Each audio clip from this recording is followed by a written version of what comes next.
Welcome back to Whence Came You, a Freemasonic podcast featuring research papers and discussions related to Freemasonry. I'm your host, Brother Robert Johnson. This is episode 126. Alright, this week we did it. We finally got down to business with Brother Anthony Mongelli, author and lecturer. His book is the Craftsmans Symbology #1, Selected Symbols of the Entered Apprentice Degree, and he's working on some additional volumes of this series as well. I hope everyone is getting their groove together as the new year starts. Straight away, I wanted to mention a few dates I'll be doing a presentation here and there. The first is Pleiades Lodge number 478 in Westchester, Illinois on February 13th, which is a Thursday. I'll be doing a presentation which will be historical in nature. I'm not sure on the time yet, but I'll let you all know when I find out. After that, I'll be in Bloomington, Illinois on March 13th, which is also a Thursday, doing a presentation for Wade Barney Lodge number 512. The meeting starts at 7 p.m., and shortly after that, I will be at Kingsbury Lodge number 466 in Oliphant, Pennsylvania, which is a Wednesday on June 11th. And special thanks to Brother Charlie Harper. He'll be, I believe, the Worshipful Master when I go to Pleiades Lodge that day. Also, special thanks to Senior Warden Jesse Slater and Worshipful Master Lance Lowry for the invite to come out to Wade Barney Lodge. And another special thanks to Brother Brian Evichin of Pocono Pens, who is the Worshipful Master for Kingsbury Lodge, for, of course, extending an invite and letting me have the honor and privilege of having and sharing fellowship with their lodges. I think that's the schedule so far. I will surely be at other Masonic functions all year long. Of course, I'll be at the Grand Lodge sessions in October for Illinois, but I won't be presenting anything, I don't think. I will be doing what I love most, which is just hanging out with other brothers and having excellent fellowship, as we do. I'm still thawing out a bit here. We just got over some wild temperatures here in Illinois. Last Monday, it was negative 48. It's hard to believe, but it's true, with the wind chill, I should say. It was just insane. School was canceled for my kids, but we had some good snow days. I hope everybody else in southern Illinois and around the country who is getting over the storms, I know the brother Todd Creason was down south. I saw some of his pictures on Facebook, and he was really dug in, but they're doing well. I don't think they've lost power or anything like that, so thank goodness.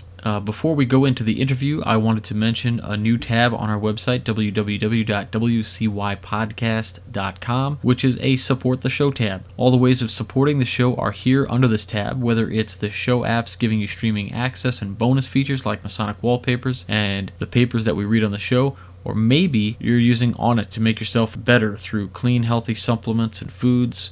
Just click through our links. What's cool is you get their products without a markup of any kind, but in addition to this, you get 10% off every time when you use the promo code WCY. So go click through there and get yourself some Alpha Brain or any other number of their products. Plant-based protein powders, which taste seriously amazing. I don't eat a lot of meat, so it's hard to get good protein from plant-based supplements sometimes. One of the best ones out there is hemp protein. Onnit has a hemp protein called Hemp Force, and it's the best tasting that I've ever had. At times when my budget is really constrained, I go to Trader Joe's or wherever, and I'll pick up a hemp protein there, and it's nowhere near as good or the quality. And you can get 10% off if you check it out.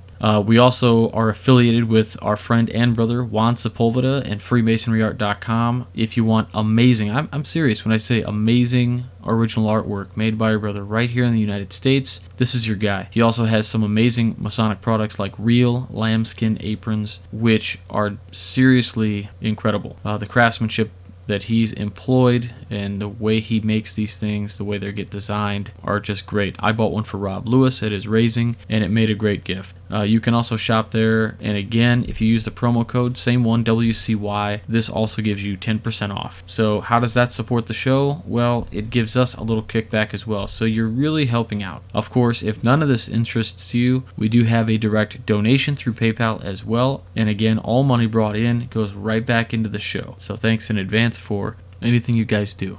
All right, let's get right into the interview. You've all been super patient. Here it is, Brother Mongelli. All right, everybody. Today we're very excited to talk to Brother Anthony Mongelli. It's been a little while. We've been trying to coordinate schedules and get things rolling. But if you guys don't know, Brother Mongelli is author of the book The Craftsmans Symbology, Book 1, Selected Symbols of the Entered Apprentice Degree. And I know he's working on more. Brother Anthony, how you doing today?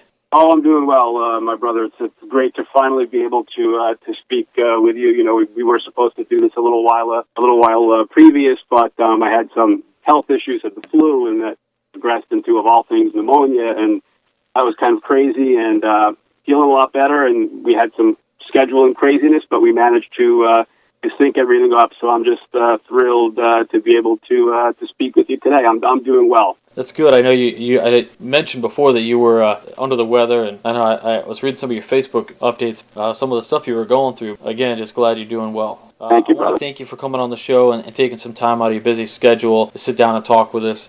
I know especially a lot of the brothers out there know that you're busy with lectures. You do a lot of traveling, and you're a writer, obviously. And a lot of guys, I think, not a too well-known kept secret that a lot of us who are involved in media stuff and writing and doing lectures also carry on a 40-hour plus job on the side.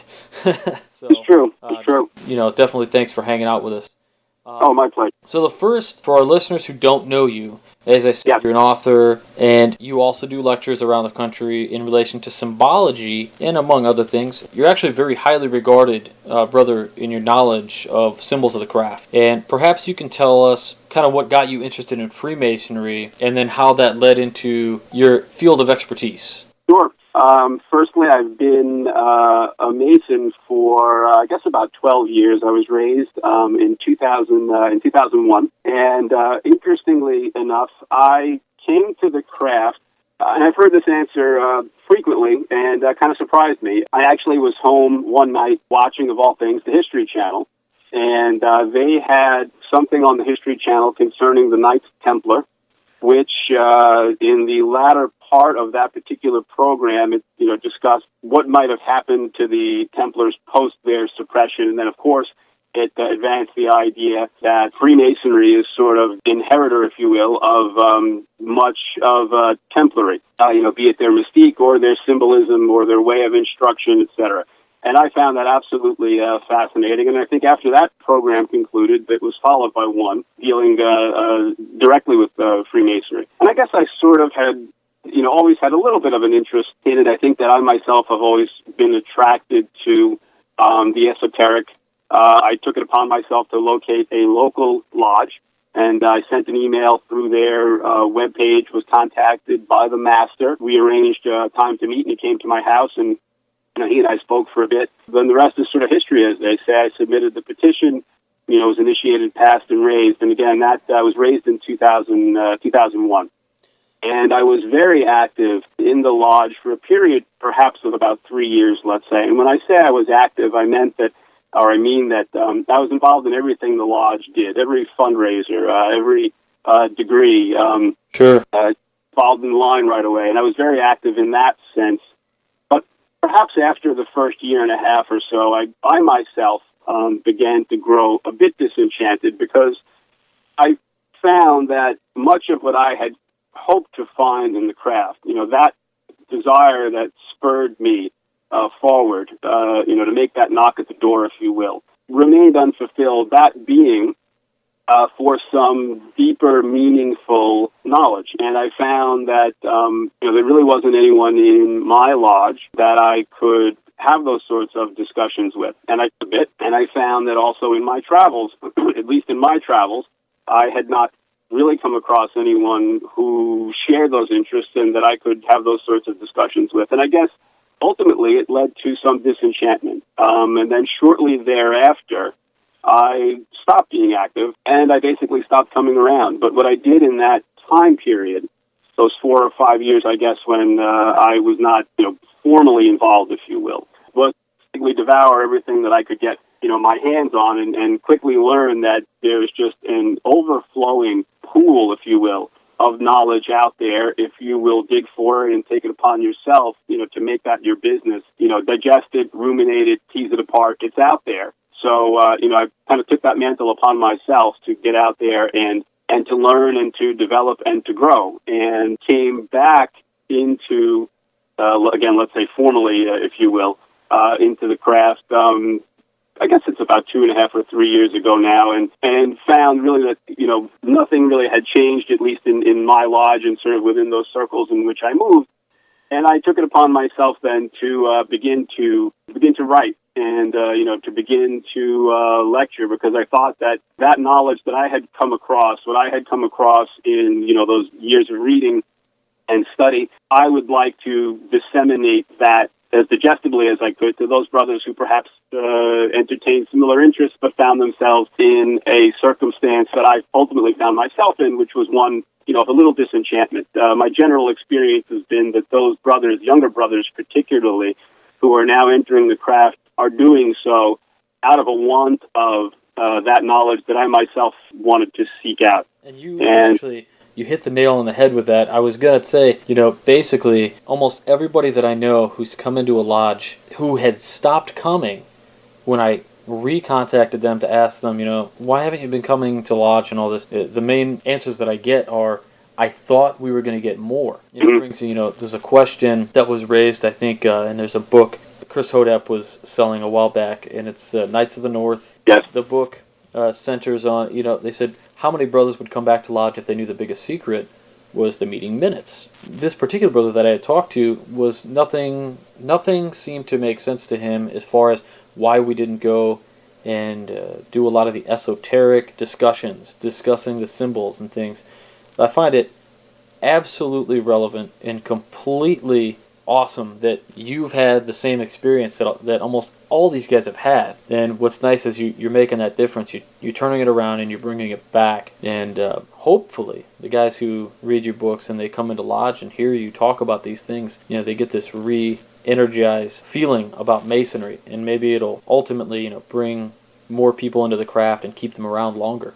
Yes, and that's ultimately, I suppose the chief goal. I think, I've always said that if reading something that I've written or, attending a lecture that I give, if that, as you said, energizes someone that perhaps was on the fringe, let's say, and perhaps began to wonder, why they remain involved, or, hey, what I'm looking for is not here. If that serves to do that, and I think that, and it even does it with just one brother, I think that I could count myself successful in having achieved a goal. And, that's very important. And one of the things that I argue for, I'm not arguing for every brother that walks into a lodge room, should become as erudite as Albert Pike, and these are the sorts of lodges that we must have. What I argue for is a balance. It's brotherly love, relief, and truth. And I would say that brotherly love and relief are very well and robustly represented. The truth part, not so much. So what I typically argue for is a balance. It's like a tripod, in the way that any tripod that is missing a leg would be misshapen and collapse. I think that the Masonic experience, in my mind, is incomplete if it does not include some deeper level of study. And I think that, as I say in the introduction of the Craftsmans Symbology, the first book, is that I think that the symbology is one of the sweetest fruits of the craft, and leaving that fruit behind on a tree, you're certainly doing yourself a disservice. And, if you look at the text of the Entered Apprentice ritual, let's say you're using Duncan's ritual monitor, within there, the Entered Apprentice, beginning to end, is exposed to something like 25 or 26 or 27 symbols and emblems.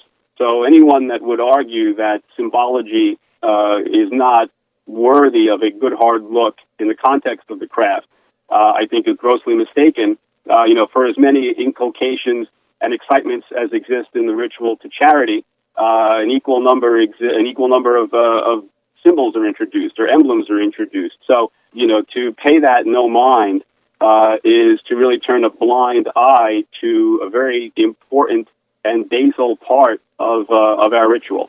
Yeah, when you said it, I've never really heard it put that way, but it makes just so much sense when you say that the truth is part of that triad, not represented very well. We do get caught up in the relief, not as though that's not an endeavor worthwhile, but we're very good at it, and I think it really is, it's off balance. And I love that you're addressing it the way you are. People always ask me about the second degree and why it seems to me, I've had the comment before that the second degree is more informative than any degree they've ever been in. And maybe that comes from, it's the one degree that tells you to go out and do the work. Yeah. And so hopefully, this is one of those things where your book has brought about the ability for people to do the work easier in a way that they can understand it better. We've talked about kind of what got you interested in writing the book. When we've talked about some of the assumptions from the book title and things, but what can a brother expect to gain from reading the book? What I would say, brother, is that first and foremost, and I believe I've taken pains within the book, the introduction, particularly to point out that what I offer, what I hope to offer, is merely food for thought. I'm not so pretentious, nor do I think that anyone ought to be, to tell you or to offer gospel that this particular symbol means this, and unless you believe that, you are in error. What I seek to do is say, hey, let's take a symbol like the point within a circle. The point within a circle, obviously, is not unique to Freemasonry. It's, millennia old. It's been used around the world, many traditions and cultures at different times, and it's meant different things to these various people. What the book seeks to do is range around and inform as to what this particular symbol in this case has meant in those other traditions, with an eye toward how it might inform your own interpretation of that particular symbol. Now, I don't say that, any interpretation of a symbol is valid within the context of Freemasonry. I mean, you could get utterly nonsensical and say that, the point within a circle was meant to be a bullseye target and somebody stopped painting it or something. I don't say that. But what I do say is I think that there is certainly some latitude within interpretation. I say also that it's a matter of your own development. I can say plainly that what I feel about the point within a circle today is vastly different than what I felt about it when I first was introduced to it in the lecture of the entered apprentice degree, and what I felt about it 3 years after that, and then 2 years after that. And I could probably tell you I may view it differently 5 years hence with further study. So, it's a process. Not everybody will view it in the same way, and much of that is because it's being viewed through a particular filter, that filter being knowledge, experience, life experience, spiritual development, etc. So it's like, you basically can't ask 10 different people who are wearing 10 different sets of glasses to view one symbol and see it as clearly or not. It just, I don't think that it works that way. So I don't offer gospel, as I said earlier. Sure. I offer, hey, this is what it has meant across times and places. Now do with that what you will. And I think that has been one of the things that's attractive about the book, in that it really, again, offers food for thought. And I would say that the book, to my mind, is a good complement, I would say, to a work like Alan Roberts, probably some of Alan Roberts' works, the Crafted Symbols, for example. Okay. In that work, I think that Roberts expands a bit on what's given in the ritual, but does not venture too much outside of that. I think that the two sort of complement each other, because you get sort of an expansion, a light expansion, if you will, on the symbols as put forth in the craft. And then, by picking up my book, you'll kind of fill in much of that, because now it's sort of, again, it ranges around and brings in threads from many different places. And that's what I hope to achieve with this book. This is the first book of, at least when we deal with the entered apprentice degree, it's the first of 3. I am, as we speak, I'm involved in the writing of the second one, which I think might be published next summer, I'd say.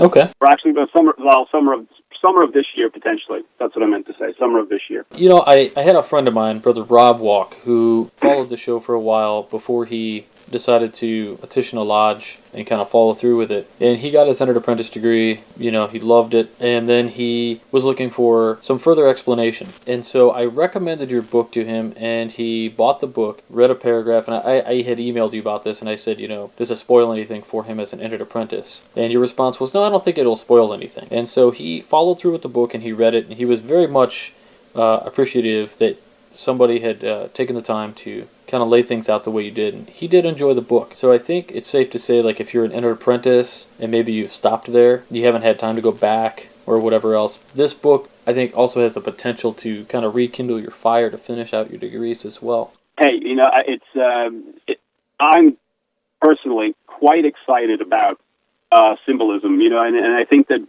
what really excites me is when I go back to thinking about my entered apprentice degree, which I guess was, let's say, October of 2001, and being introduced, to all of those symbols and emblems, and, you sort of get quite a lot in that evening.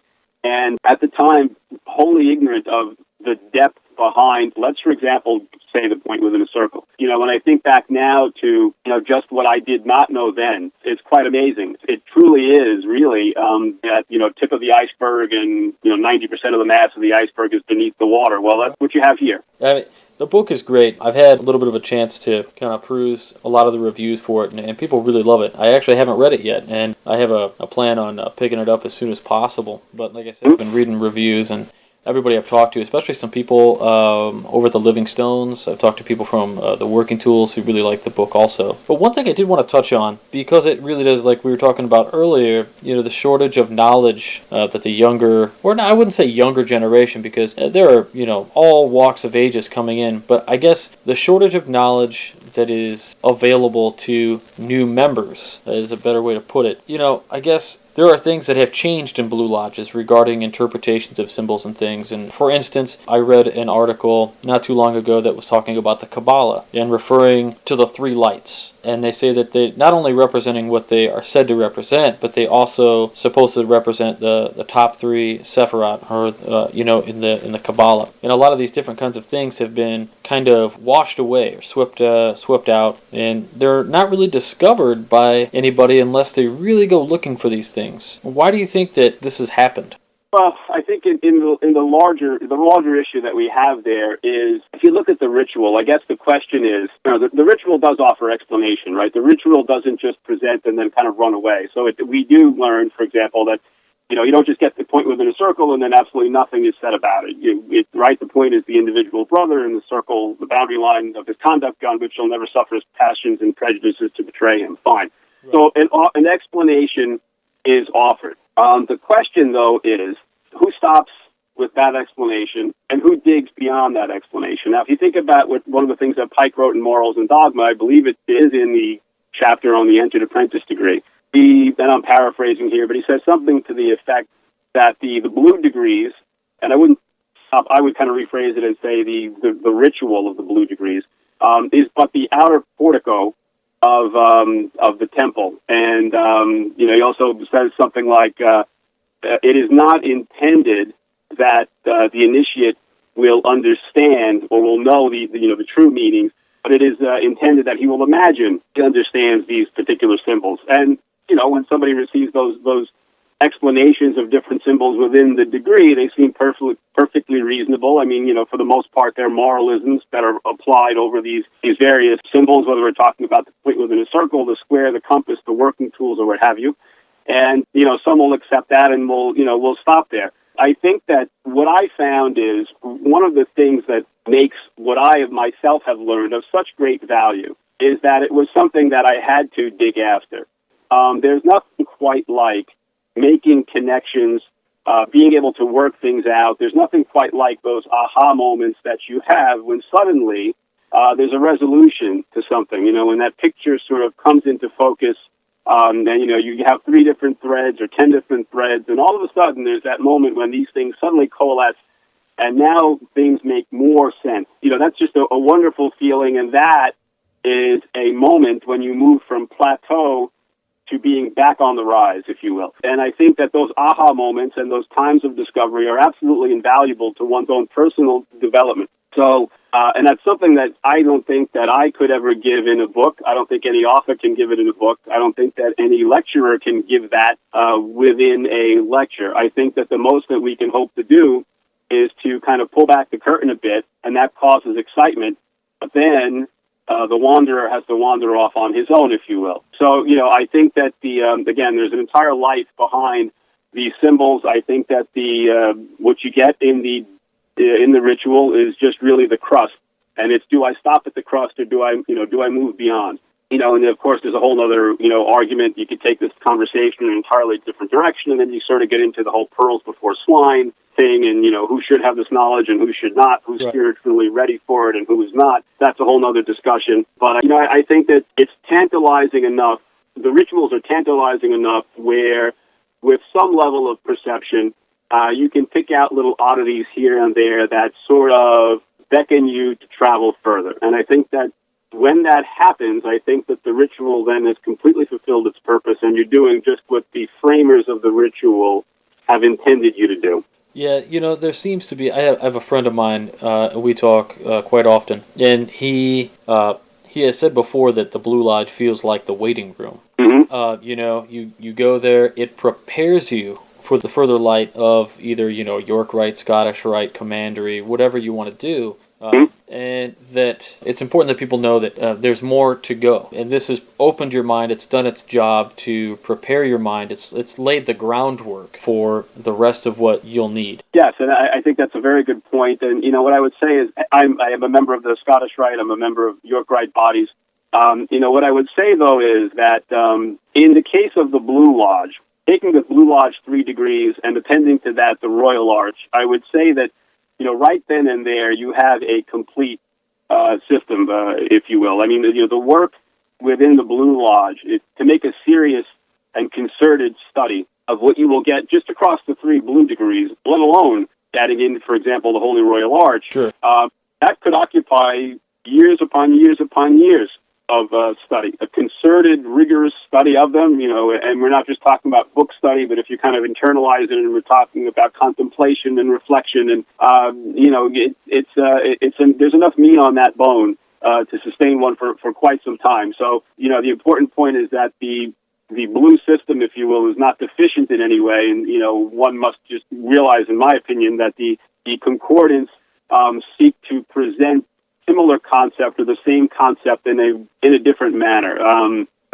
Certain cases, is a bit more explication, but that's sort of different perspective, if you will, or retelling, if you will. It reinforces what's in the blue degrees. But the blue degrees themselves kind of, we hear that there's no degree higher than that of Master Mason, and that's utterly true, because that central mystery is conveyed across the 3 degrees and certainly captained, if you will, in the Master Mason degree. Right. Well, we have my mentor. He always told me to wait the year before I joined an independent body, which I did. And I asked him, before he passed away, I said, which one do I do first? And he always told me, he's like, do the York Rite first. I said, okay. So I did the York Rite first, and I'm not telling anybody who's listening that don't do Scottish Rite. Right. I'm just saying that for me, I was I was big on history. I was big on symbology. I was big on the mysticism. I was big on the legends. And I think I was big on that specific legend.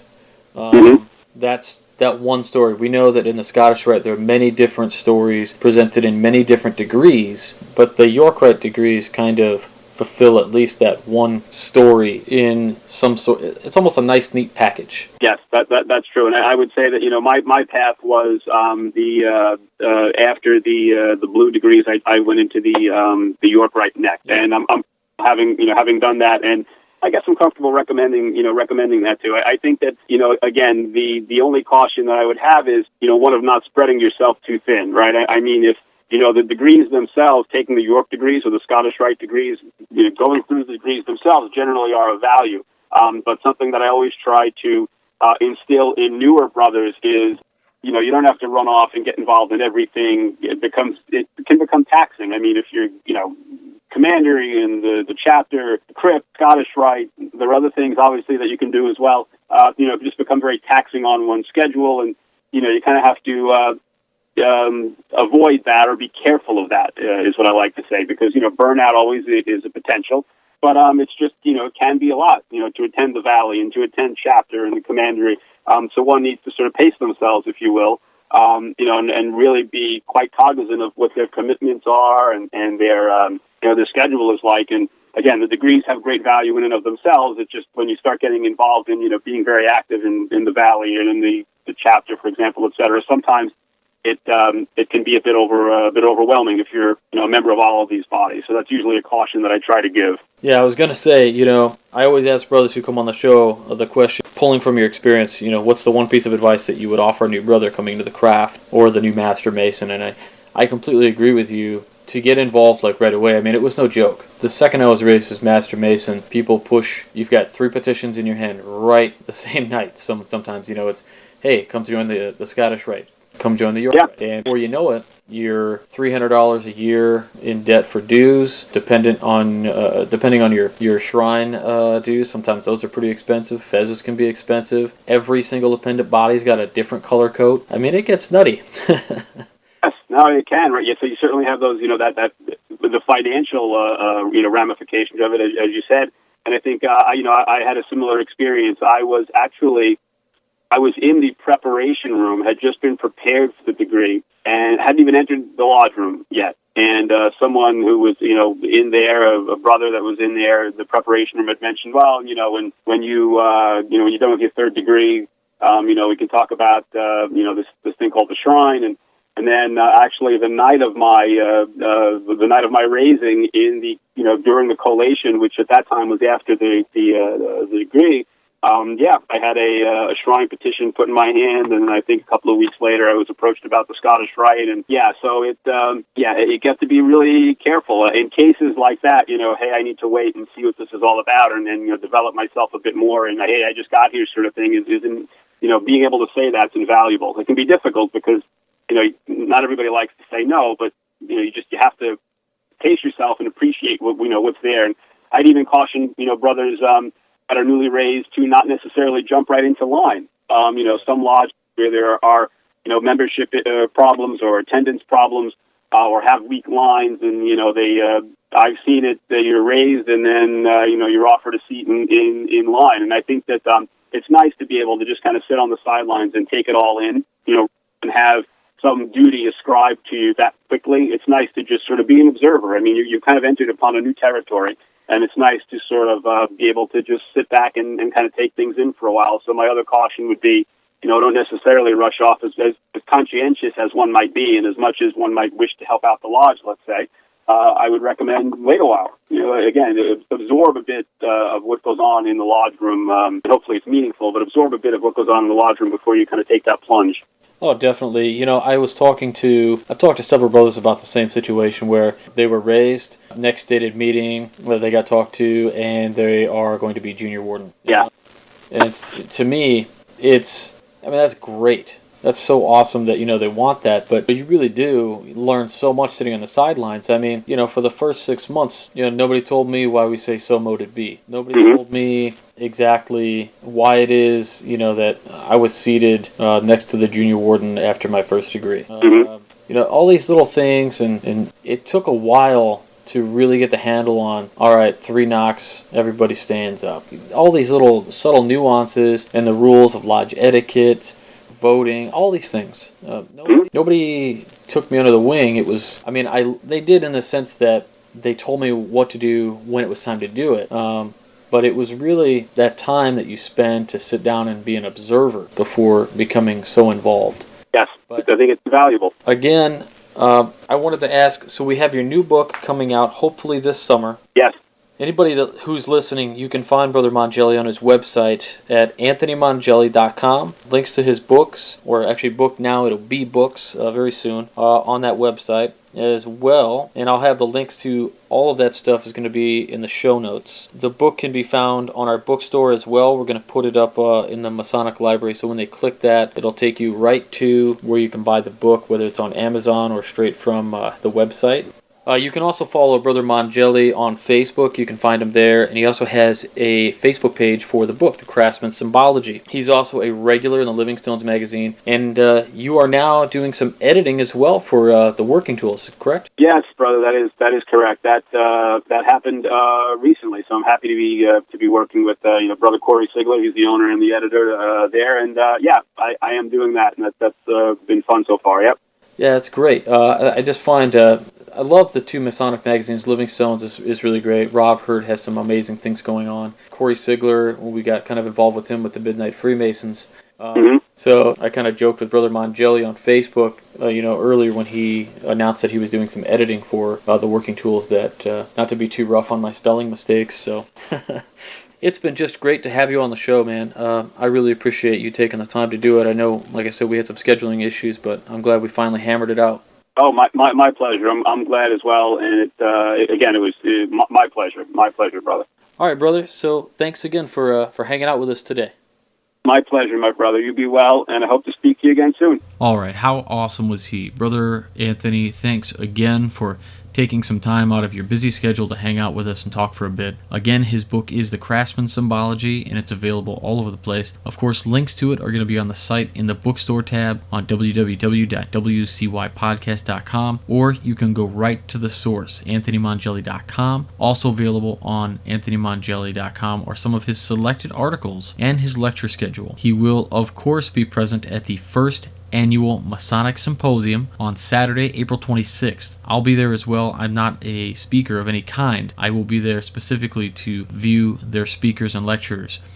Guests, of course, will be Anthony Mongelli, author of The Craftsmans Symbology, Charles Harper Sr., author of Freemasonry in Black and White, Brother Robert Hurd, author of The Initiatic Experience, and a keynote speaker will be Mir Omar Ali, past Grand Chaplain, and current member of the Board of Grand Examiners of the Grand Lodge of Ancient Free and Accepted Masons of the state of Illinois, all in one event. It's going to be an all-day deal. A few of the Midnight Freemasons will also be there as well, not presenting, like I said, just watching, listening, and for the fellowship, including myself, Brother Brian Shimian, and also Brother Rob Walk, author of the popular blog on Freemasonry and Humble Pie. So the three of us will definitely be there and hanging out and listening to everything it has to say. The Education Festive Board and Fellowship, lunch, and it's all for $20. $20 gets you the whole day. It's pretty awesome. The schedule is going to be 8 a.m. coffee donuts. 9 a.m. is a welcoming by Worshipful Brother Stephen Valley of Pleiades Lodge number 478. That's where this is going to be. The same place that I mentioned earlier that I was going to do a historical presentation in February. This is again on Saturday, April 26th at Pleiades Lodge number 478. So at 9 a.m., of course, we're going to hear from Brother Stephen Valley. At 9:15, first speaker up will be Brother Anthony Mongelli and the Craftsmans Symbology. At 10:30, Brother Harper, and he's going to talk about cultural relativism in Freemasonry. 11:45, we're going to do lunch in the dining hall. 12:30, Right Worshipful Brother Robert Hurd on a leadership seminar. And at 4 p.m., festive board with keynote speaker Right Worshipful Brother Mir Omar Ali. All these guys are great guys. I know all of them. I've talked with Brother Mongelli, of course, on this show, and we've been in contact before. So down to earth. What an incredible guy he really is. Very smart gentleman. Brother Harper, same thing. I've been in contact with Brother Harper for a long time. Some of you have seen some of the videos of his presentations, which are on several different websites, Masonic, and just on YouTube, Vimeo, things like that. He's got a lot to say.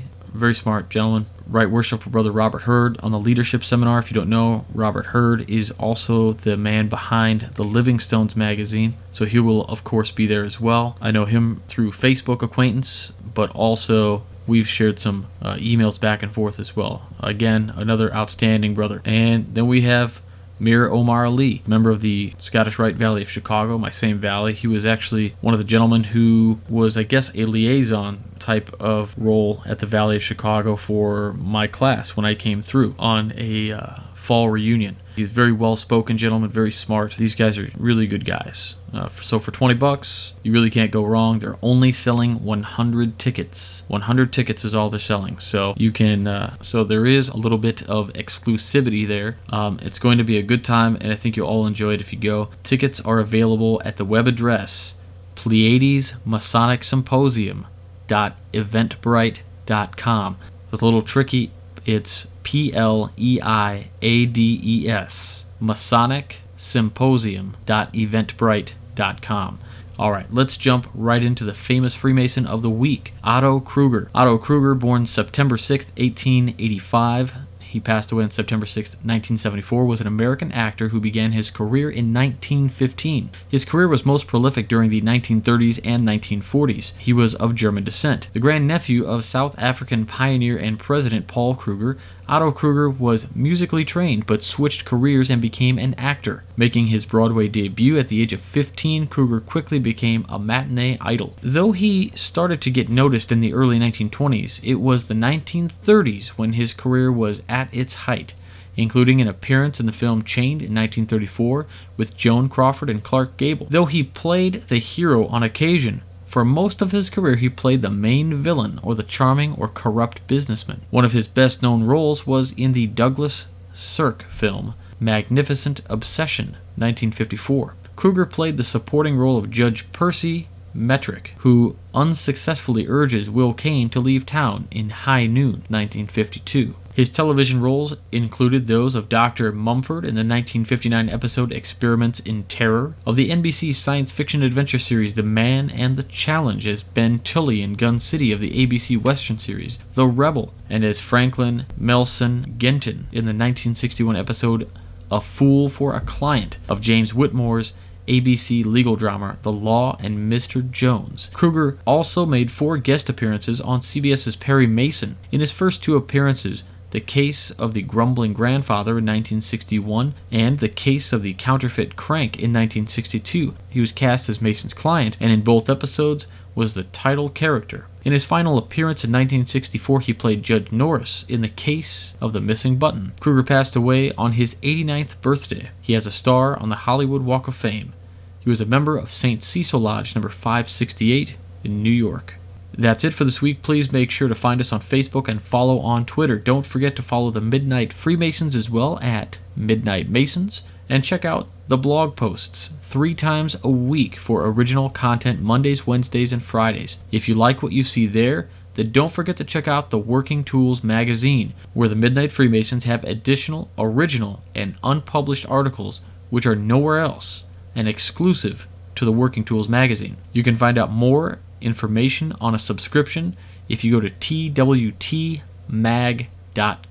You can also follow them on Twitter as well at twtmag. Please also check out our podcast partners Far From Centered with Brother Robert P. Lewis, available on iTunes and farfromcentered.com. Follow him on Twitter at farfromcentered. Also, Brother Juan Sepulveda from the podcast The Winding Stairs, also on iTunes and Stitcher Smart Radio. Follow them on Twitter at Winding Stairs 33. Keep spreading the word about the Freemason movie.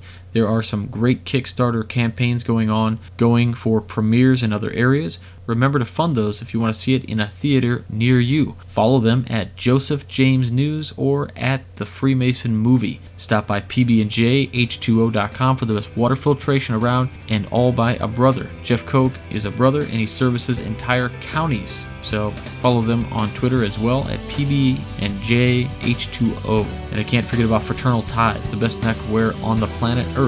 fraternalties.com. We'll talk to you guys all next week. Stay on the level, and for Whence Came You, I'm Robert Johnson.